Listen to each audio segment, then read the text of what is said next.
Hey, this week at work, I want to talk about what really resonates with the customers and consumers you're busy working with. In other words, you know those people, those organizations that drive your revenue, that give you revenue, that grow your business?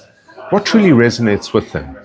So we're taught across universities and business books and business theory that you need to develop something called your value proposition. And that is, in engaging with me and me engaging with you, what is the value I will deliver to you?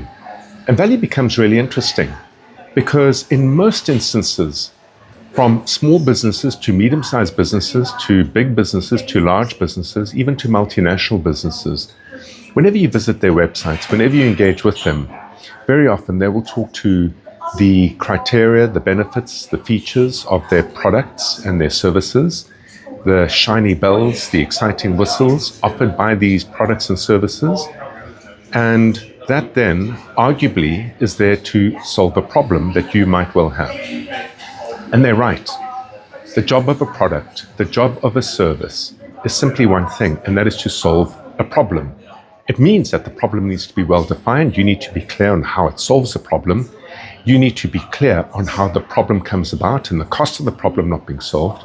But importantly, if you get that right, you need to understand how to price your product or service below the cost of the problem itself. And hence, the idea of value emerges. That's your value proposition.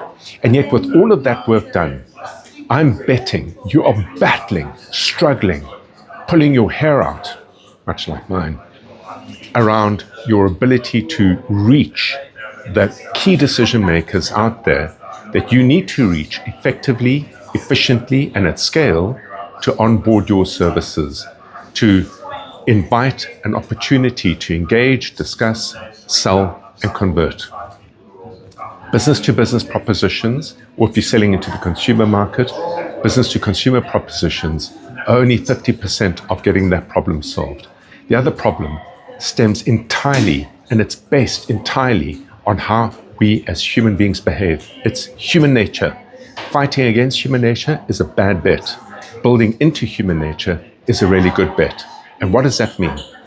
Every time you sell, you have a representative, an individual that you have to engage with, that you're selling to. That individual typically has influences around them, whether they be consumers or whether they be in business.